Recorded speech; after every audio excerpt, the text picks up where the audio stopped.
Movie മാനെ മലയാളത്തിന്റെ പുതിയ എപ്പിസോഡിലേക്ക് വീണ്ടും സ്വാഗതം. പ്രണവ് മോഹൻലാൽ നായകനായി വന്ന രാഹുൽ സദാശിവൻ തിരക്കഥയെഴുതി സംവിധാനം ചെയ്ത ഡൈസറി എന്ന ചിത്രം കണ്ടതിന് ശേഷം എനിക്ക് അതിൽ നിന്ന് കണ്ടെത്താൻ സാധിച്ചുള്ള കുറച്ച് കാര്യങ്ങളാണ് ഇന്നത്തെ എപ്പിസോഡിലൂടെ നിങ്ങളുമായി ഷെയർ ചെയ്യാനായി പോകുന്നത്. വീട്ടിലേക്ക് കിടക്കുന്നതിന് മുമ്പ് ഈ പറയാൻ പോകുന്ന കാര്യങ്ങൾ നിങ്ങൾക്ക് സ്പോയിലറായി പോകണമെന്നുണ്ടെങ്കിൽ തീർച്ചയായിട്ടും ഈ ചിത്രം നിങ്ങൾ കണ്ടിട്ടുണ്ടെന്ന് ഉറപ്പുവരുത്താൻ ശ്രമിക്കുക.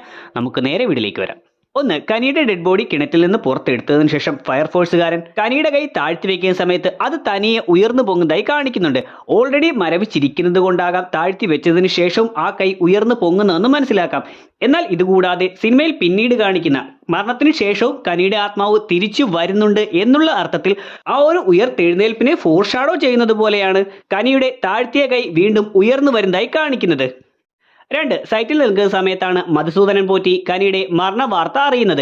എന്നാൽ ഇതിനു മുന്നേ അവിടെ ഒരു ഗ്ലാസ് വീണ് പൊട്ടുന്ന സമയത്ത് ആ സമയം പോറ്റി അങ്ങോട്ടേക്ക് നോക്കുകയും ബാക്ക്ഗ്രൗണ്ടിൽ പള്ളിമണി തുടരെ അടിക്കുന്ന ശബ്ദവും നമുക്ക് കേൾക്കാം.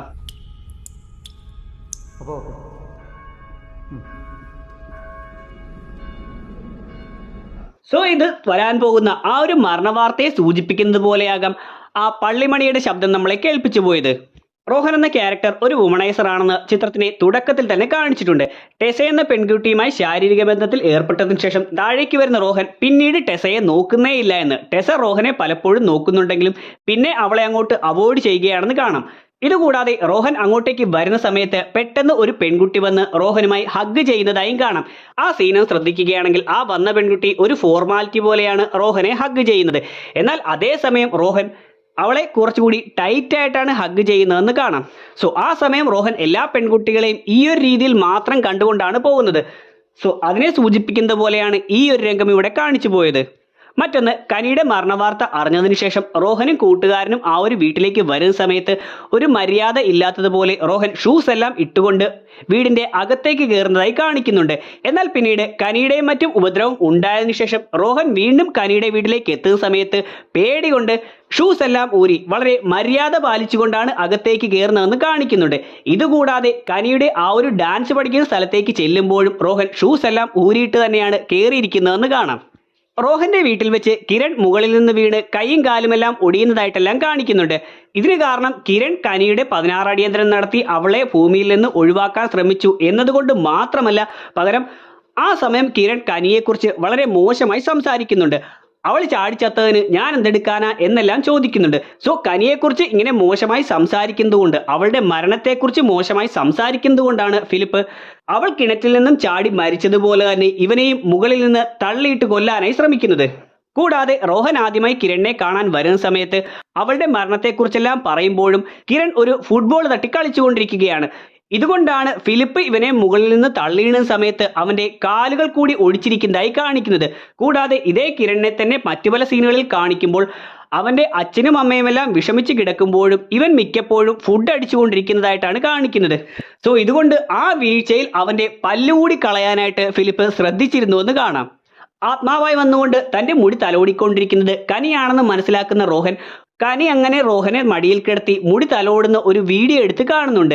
എന്നാൽ ഇതിനെല്ലാം മുന്നേ തന്നെ റോഹൻ ഇവർ തമ്മിലുള്ള ഫോട്ടോ നോക്കുന്ന സമയത്ത് അതിലും കനി റോഹന്റെ മുടിയിൽ കൂടി കൈ ഓടിച്ചുകൊണ്ടിരിക്കുന്നതായി കാണാം. മറ്റൊന്ന്, കനിയുടെ വീട്ടിലേക്ക് വരുന്ന റോഹൻ അവന്റെ ഇടം കൈ കൊണ്ടാണ് ആ ക്ലിപ്പ് എടുക്കുന്നതായി കാണിക്കുന്നത്. ഇതുകൊണ്ടാണ് ഫിലിപ്പ് അവനെ ഉപദ്രവിക്കുന്ന സമയത്ത് അവന്റെ ആ ഇടം കൈയിൽ തന്നെ കടിക്കുന്നതായി കാണിച്ചതും. റോഹൻ കിരണുമായി സംസാരിച്ചു കൊണ്ടിരിക്കുന്ന സമയത്ത് കിരൺ പറയുന്നുണ്ട് ഞങ്ങൾ തമ്മിൽ അധികമൊന്നും സംസാരിക്കാറേയില്ലായിരുന്നുവെന്ന്. എന്നിരുന്നാലും ഇവർ തമ്മിൽ വേറെ പ്രശ്നങ്ങളൊന്നും ഇല്ലായിരുന്നുവെന്ന്, ഇവർ തമ്മിൽ അടുപ്പമുണ്ടായിരുന്നു എന്ന് സൂചിപ്പിക്കുന്നത് പോലെ കനിയുടെ മുറിയിലായി ഇവർ ഒരുമിച്ച് സന്തോഷത്തോടു കൂടി നിൽക്കുന്ന ഫോട്ടോകളും മറ്റും നമുക്ക് കാണാം. കൂടാതെ ആ മുറിയിൽ തന്നെ പാതി മറഞ്ഞിരിക്കുന്ന രീതിയിൽ ഒളിച്ചു വെച്ചിരിക്കുന്ന രീതിയിലുള്ള ഒരു ലവ് സിംബലും നമുക്ക് കാണാം. ഒരുപക്ഷെ അത് കനിക്ക് കിരണിനോടുള്ള പ്രണയത്തെ സൂചിപ്പിക്കുന്നത് പോലെ അവൾ വരച്ചു സൂക്ഷിച്ചിട്ടുള്ള കാർഡുകളോ മറ്റോ ആയിരിക്കാം. പോറ്റിയും അമ്മയുമായി സംസാരിച്ചു കൊണ്ടിരിക്കുന്ന ഒരു സീനിൽ അമ്മ പോറ്റിയുടെ അച്ഛന്റെ ജോലിയെ പറ്റി പറയുന്നുണ്ട്. നിനക്ക് ആ ജോലിയെല്ലാം നോക്കിയാൽ പോരായിരുന്നു എന്നെല്ലാം ചോദിക്കുന്നുണ്ട്. ആ സീനുകളിൽ നിന്നും പോറ്റിയുടെ അച്ഛന് പൂജയും പ്രവചനങ്ങളും ജ്യോത്സ്യവുമെല്ലാം വശമുണ്ടായിരുന്നു എന്ന് മനസ്സിലാക്കാം. ഇതുകൊണ്ട് തന്നെ പോറ്റിയുടെ വീട്ടിലെ ആ ഒരു പൂജാമുറി കാണിക്കുന്ന സമയത്ത് അവിടെ പോറ്റിയുടെ അച്ഛനെല്ലാം യൂസ് ചെയ്തു വന്നിരുന്ന ആ ഒരു കബഡി പലക നമുക്ക് കാണാൻ സാധിക്കുന്നുണ്ട്. റോഹന്റെ വീട്ടിലേക്ക് രണ്ട് ആത്മാക്കൾ വരുന്നതായിട്ടാണ് കാണിക്കുന്നത്. അതിൽ ആദ്യം വരുന്നത് ഫിലിപ്പിന്റെ ആത്മാവാണ്. ഫിലിപ്പിന്റെ ആത്മാവ് അങ്ങോട്ടേക്ക് വരുന്ന സമയത്ത് പുറത്തുള്ള മരങ്ങളെല്ലാം നല്ല രീതിയിൽ കാറ്റിൽ ആടുന്നതായും ഫിലിപ്പിന്റെ കാലിലണിഞ്ഞിട്ടുള്ള ചെങ്ങലയുടെ ശബ്ദം കേൾക്കുന്നതായും കൂടാതെ ഫിലിപ്പിന്റെ ആ ഒരു രോഗത്തെ സൂചിപ്പിക്കുന്നത് പോലെ ശ്വാസം എടുത്തുകൊണ്ടിരിക്കുന്ന ശബ്ദവും നമുക്ക് കേൾക്കാം.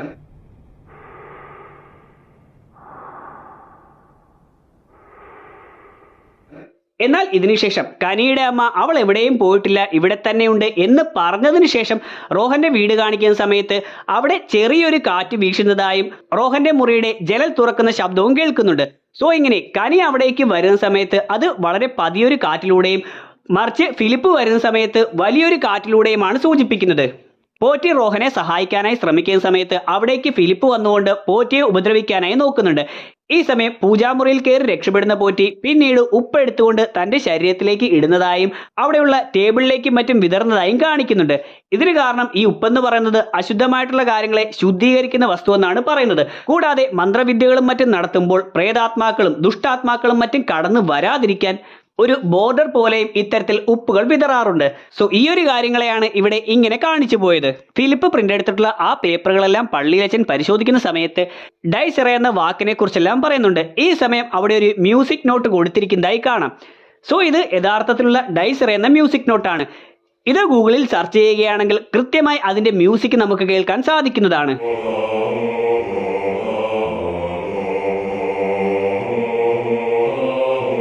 കൂടാതെ അതിന്റെ സൈഡിലായി ബേസിൽ ഹാർവുഡ് എന്ന കമ്പോസറുടെ പേര് കൊടുത്തിരിക്കുന്നതായും കാണാം. റോഹൻ മനുവിന്റെ അല്ലെങ്കിൽ ഫിലിപ്പിന്റെ വീട്ടിലേക്ക് എത്തുന്ന സമയം അവിടെ പുറത്തുള്ള അഴയിലായി മനു വിട്ടിരുന്ന ഒരു ഡ്രസ്സ് കിടക്കുന്നതായി കാണാം. ആ സമയം മനു മരിച്ചിട്ട് ഒരുപാട് നാളുകളായി കഴിഞ്ഞിരുന്നു. എന്നാലും സിനിമയുടെ അവസാനത്തിൽ പോറ്റി പറഞ്ഞതുപോലെ മകൻ മരിച്ചു എന്നുള്ള കാര്യം അവർക്ക് അക്സെപ്റ്റ് ചെയ്യാൻ കഴിയാത്തത് കൊണ്ട് അവന്റെ മരണശേഷവും സ്ഥിരമായി അവന്റെ പഴയ വസ്ത്രങ്ങളെല്ലാം എടുത്ത് കഴുകി സൂക്ഷിക്കുന്നതാകും. കൂടാതെ തന്റെ മകൻ മരിച്ചിട്ടില്ല, അവൻ ഗൾഫിൽ എവിടെയോ ജോലിക്ക് പോയിരിക്കുകയാണ് എന്ന് മറ്റുള്ളവരെ തോന്നിപ്പിക്കുന്നതിന് വേണ്ടിയും അവന്റെ ചില വസ്ത്രങ്ങൾ മുൻവശത്തുകൊണ്ട് ഇട്ടതാകും. പോറ്റി പള്ളിയിലച്ചനുമായി സംസാരിക്കുന്ന സമയത്ത് ഫിലിപ്പ് ശവ അടക്കിന് ഒപ്പീസ് പാടാറുണ്ടെന്ന് പറയുന്നുണ്ട്. സോ ഇതുകൊണ്ടാകാം ഫിലിപ്പ് ഇത്തരത്തിലുള്ള മരണാനന്തര ജീവിതത്തിലേക്കെല്ലാം കൂടുതലായി വിശ്വസിക്കുകയും അത്തരം കാര്യങ്ങൾ തന്റെ ജീവിതത്തിലും പകർത്താനായി ശ്രമിച്ചു കൊണ്ടിരുന്നതും. ഇതുകൂടാതെ പള്ളിയിലച്ചൻ പറഞ്ഞ ഫിലിപ്പ് പാട്ടുപാടും എന്നതിനെല്ലാം വ്യക്തമാക്കുന്നത് പോലെ റോഹൻ ഫിലിപ്പിന്റെ വീട്ടിലെത്തുന്ന സമയത്ത് അവിടെ ഇരിക്കുന്ന ട്രോഫികൾ നോക്കുകയാണെങ്കിൽ അതിൽ കരോൾ ഗാന മത്സരത്തിന് ഫിലിപ്പിന് കിട്ടിയിട്ടുള്ള ട്രോഫികളും മറ്റും ഇരിക്കുന്നതായി നമുക്ക് കാണാം. ഫിലിപ്പ് എന്ന ക്യാരക്ടറിന് എന്ത് രോഗമായിരുന്നുവെന്ന് എടുത്തു തന്നെ പറയുന്നില്ലെങ്കിലും ഫിലിപ്പിന്റെ മുറിയിലായി ക്യാൻസറുകളുമായി ബന്ധപ്പെട്ടിട്ടുള്ള ഫയലുകളും മറ്റും ഇരിക്കുന്നതായി കാണാം. കൂടാതെ ഫിലിപ്പിനെ ദുബായിലേക്ക് കൊണ്ടുപോയിട്ടുള്ള ഏജന്റിന്റെ നമ്പർ തപ്പുകയാണെന്ന് അമ്മ അഭിനയിക്കുന്ന സമയത്ത് അവിടെ അവരുടെ ബാക്കിലായി ഫിലിപ്പിന്റെ കുട്ടിക്കാലത്തുള്ള ഫോട്ടോകളും ഫിലിപ്പും അമ്മയുമായി നിൽക്കുന്ന ഫോട്ടോയും എല്ലാം നമുക്ക് കാണാം. അതേപോലെ ഫിലിപ്പിന്റെ മുറിയിലായി കനിയുടെ ഒരുപാട് സാധനങ്ങൾ അടുക്കി വെച്ചിരിക്കുന്നതായി കാണിച്ചിട്ടുണ്ട്. അവിടെ തന്നെ ഒരു വാക്കിംഗ് സ്റ്റിക്ക് ഇരിക്കുന്നതായി നമുക്ക് കാണാം. ഒരുപക്ഷെ അസുഖം മൂർച്ഛിച്ചതിന് ശേഷം അവശനായിരുന്ന ഫിലിപ്പ് ഈ വടി ഉപയോഗിച്ച് വീടിനുള്ളിലെല്ലാം നടന്നിരിക്കാം. അതുകൊണ്ടായിരിക്കാം അവന്റെ മരണശേഷം ആ വടിയും ആ മുറിയിൽ തന്നെ സൂക്ഷിച്ചിരിക്കുന്നത്. ഫിലിപ്പിന്റെ ശവശരീരം കാണിക്കുന്ന സമയത്ത് അവിടെയെല്ലാം ദ്രവിച്ചിരിക്കുന്നതായി കാണിക്കുന്നുണ്ട്. ഫിലിപ്പ് കിടക്കുന്ന കട്ടിലും അതിനോട് ചേർന്നിട്ടുള്ള ഭിത്തിയുമെല്ലാം ദ്രവിച്ച് പൂപ്പൽ പിടിച്ചിരിക്കുന്ന അവസ്ഥയിലാണ് കാണിച്ചിരിക്കുന്നത്. ഒരുപക്ഷെ ആ മുറിയുടെ ജനലും വാതിലുകളുമെല്ലാം എപ്പോഴും അടച്ചിട്ടിരിക്കുന്നത് കൊണ്ടും ഒരു മൃതശരീരം അതിൽ കിടന്ന് അഴുകിയത് കൊണ്ടുമെല്ലാമാകാം ആ മുറിയിലെ ഭിത്തിയും കട്ടിലുമെല്ലാം ഇങ്ങനെ ദ്രവിച്ചിരിക്കുന്നതും പൂപ്പൽ പിടിച്ചിരിക്കുന്നത് പോലെ കാണിച്ചത്. എന്നാൽ ഇതുകൂടാതെ റോഹനും പോറ്റിയും ഇതിനു മുന്നേ ഫിലിപ്പിന്റെ വീട്ടിൽ എത്തുന്ന സമയത്ത് ആ മുറിയുടെ പുറംഭാഗം കാണിക്കുമ്പോഴും മുറിയുടെ അകത്ത് പിടിച്ചിരിക്കുന്ന ആ ഒരു പൂപ്പലെല്ലാം പുറത്തേക്കും പടർന്നു പിടിച്ചിരിക്കുന്നതായി വ്യക്തമായി കാണിച്ചിരുന്നു. സിനിമയുടെ ഏറ്റവും ഒടുവിൽ ആ ഒരു വീടിന് തീ പിടിക്കുന്നതായി കാണാം. ആ സമയം പുറത്തു നിന്നുള്ള ഷോട്ടിൽ നോക്കുകയാണെങ്കിൽ ആ വീടിന് പൂർണ്ണമായും തീ പിടിച്ചിട്ടില്ല എന്നും പകരം ഫിലിപ്പ് കിടന്നിരുന്ന ആ ഒരു മുറി മാത്രമാണ് കത്തി നശിച്ചുകൊണ്ടിരിക്കുന്നതെന്നും കാണാം. അതായത് ആ വീട് പൂർണ്ണമായും നശിക്കുകയല്ല, പകരം ഫിലിപ്പിന്റെ ഓർമ്മകളും അവനെക്കുറിച്ചുള്ള കാര്യങ്ങളെല്ലാം മാത്രമാണ് നശിച്ചു പോകുന്നതെന്ന് അവിടെ നിന്നും പോകുന്നതെന്നാണ് കാണിക്കുന്നത്. സിനിമ കണ്ട മിക്ക പ്രേക്ഷകരുടെയും സംശയമാണ് കനിയുടെ മരണം യഥാർത്ഥത്തിൽ ഒരു ആത്മഹത്യയാണോ, ഇനി അതല്ല മറ്റാരെങ്കിലും കൊന്നതാണോ എന്ന്. അതായത് റോഹൻ തന്നെ ഒരുപക്ഷെ കനിയെ കൊന്നതിന് ശേഷം ഒന്നും അറിയാത്തതുപോലെ അവിടേക്ക് വന്നതാണോ, ഇനി അതല്ല കിരൺ പല കാര്യങ്ങളും ഒളിക്കുന്നത് പോലെയെല്ലാം കാണിക്കുന്നുകൊണ്ട് അയാളുടെ മാനസികാവസ്ഥ അത്തരത്തിലായതുകൊണ്ട് കിരൺ എന്തെങ്കിലും ചെയ്തതാണോ, അല്ലെങ്കിൽ കിരണിന്റെ ഏതെങ്കിലും സുഹൃത്തുക്കൾ വഴി കനി മരണപ്പെട്ടതാണോ, ഇനി ഇതൊന്നുമല്ല ഫിലിപ്പ് തന്നെ കനിയെ കൊന്നതാണോ എന്നുള്ള സംശയം പലർക്കുമുണ്ട്.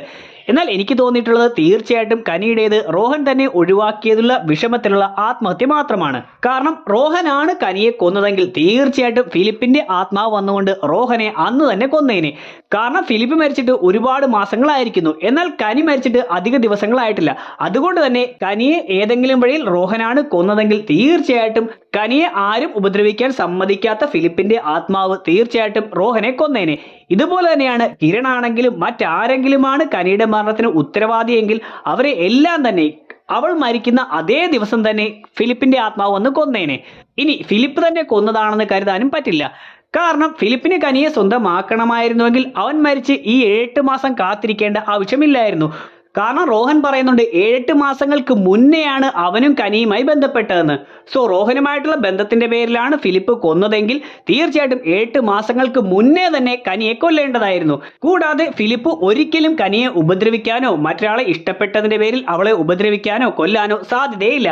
പകരം അവളോടുള്ള സ്നേഹം അവളോട് പറയാതെ ഒളിച്ച് അവളെ സ്നേഹിക്കുക മാത്രമാണ് ഫിലിപ്പ് ചെയ്തിട്ടുള്ളത്. അതുകൊണ്ട് തന്നെ കനിയുടെ മരണം ഇത്തരത്തിൽ ഒരു കൊലപാതകം ആകാനുള്ള ചാൻസേ ഇല്ല. പകരം റോഹൻ തന്നെ ഒഴിവാക്കിയതിന്റെ വിഷമത്തിൽ കുറെ നാൾ അവന് മെസ്സേജ് അയക്കുകയും പിന്നീട് ആ മെസ്സേജ് വരെ അവസാനിപ്പിക്കുകയും ചെയ്ത് ഡാൻസ് പഠനം എല്ലാം നിർത്തി അവൾ സ്വയം മരിച്ചതാകാനാണ് ചാൻസ് ഉള്ളത്. അവസാനമായി സിനിമയുടെ ഏറ്റവും ഒടുവിൽ റോഹൻ ഒരു രൂപത്തെ കണ്ട് ഞെട്ടുന്നതായി കാണിച്ചിട്ടുണ്ട്. ഈ സിനിമ ഇറങ്ങിയ സമയത്ത് തന്നെ ഞാൻ ചെയ്തിട്ടുള്ള വീഡിയോയിൽ അത് കനിയുടെ ആത്മാവാണെന്ന് പറഞ്ഞിരുന്നു. അപ്പോൾ ചിലർ അത് കനിയുടെ ആത്മാവല്ല ഫിലിപ്പിന്റെ ആത്മാവാകാം, അതേപോലെ തന്നെ റോഹൻ ഒരുപക്ഷെ ചതിച്ചിട്ടുള്ള മറ്റേതെങ്കിലും പെൺകുട്ടിയുടെ ആത്മാവാകാം എന്നെല്ലാം പറഞ്ഞിരുന്നു. എന്നാലും എനിക്ക് തോന്നിയിട്ടുള്ളത് അത് തീർച്ചയായിട്ടും കനിയുടെ ആത്മാവ് തന്നെയാണെന്നാണ്. കാരണം ഓൾറെഡി തന്നെ ഫിലിപ്പിന്റെ ആത്മാവിനെ അവിടെ നിന്ന് മോചിപ്പിച്ചു കഴിഞ്ഞു. കൂടാതെ ആ സമയം റോഹൻ എന്ന ഒരു പെൺകുട്ടിയുടെ ശബ്ദം കേൾപ്പിക്കുന്നുണ്ട്. അതുകൊണ്ട് തന്നെ അത് ഫിലിപ്പിന്റെ ആത്മാവല്ലെന്ന് ഉറപ്പാണ്. കൂടാതെ ആ സമയം റോഹൻ അങ്ങോട്ടേക്ക് വന്ന് നോക്കുന്നത് അവിടെയുള്ള ക്ലിപ്പ് കണ്ടുകൊണ്ടാണ്. കനിയുടെ വീട്ടിലുള്ള അതേ ക്ലിപ്പ് കണ്ടുകൊണ്ടാണ് റോഹൻ അവിടേക്ക് സംശയത്തോടു കൂടി വന്നുകൊണ്ട് നോക്കുന്നത്. സോ അത് മറ്റൊരു പെൺകുട്ടിയുമല്ല, പകരം കനി തന്നെയാണെന്നാണ് ഇതിലൂടെയെല്ലാം വ്യക്തമാക്കുന്നത്. അതായത് ഫിലിപ്പിന്റെ ആത്മാവിന് ശാന്തി കിട്ടിയിട്ടുണ്ടെങ്കിലും കനിയുടെ ആത്മാവ് ഒരിക്കലും റോഹന്റെ ആ ഒരു മുറി വിട്ട് അല്ലെങ്കിൽ റോഹനെ വിട്ട് പോയിട്ടേ ഇല്ല. പകരം റോഹൻ എന്നാണോ മരിക്കുന്നത് അതുവരെ റോഹന്റെ കൂടെ അവൾ ഉണ്ടാകും. എന്നാൽ ഫിലിപ്പിനെ പോലെ അവനെ ഉപദ്രവിക്കുകയൊന്നുമില്ല. പകരം റോഹൻ എന്ന് മരണപ്പെടുന്നോ അന്ന് വരെ അവന്റെ കൂടെ കനിയുടെ ആത്മാവ് തുടരുമെന്നുമാണ് ഇതിലൂടെ കാണിക്കുന്നത്. So that's it. ഇത്രയും കാര്യങ്ങളെല്ലാമാണ് എനിക്ക് ഈ വീഡിയോയിലൂടെ പറയാനുള്ളത്. വീഡിയോയുടെ അവസാനിക്കുകയാണ്. വീഡിയോ നിങ്ങൾക്ക് ഇഷ്ടമായിട്ടുണ്ടെങ്കിൽ ലൈക്ക് ചെയ്യാനും ഷെയർ ചെയ്യാനും സബ്സ്ക്രൈബ് ചെയ്യാനും ശ്രമിക്കുക. വീഡിയോയെക്കുറിച്ചുള്ള നിങ്ങളുടെ അഭിപ്രായങ്ങൾ തീർച്ചയായിട്ടും വീഡിയോയുടെ കമന്റ് സെക്ഷനിൽ ഉൾപ്പെടുത്തുക. നമുക്ക് അടുത്തൊരു എപ്പിസോഡിലൂടെ കാണാം. അതുവരെ ബൈ.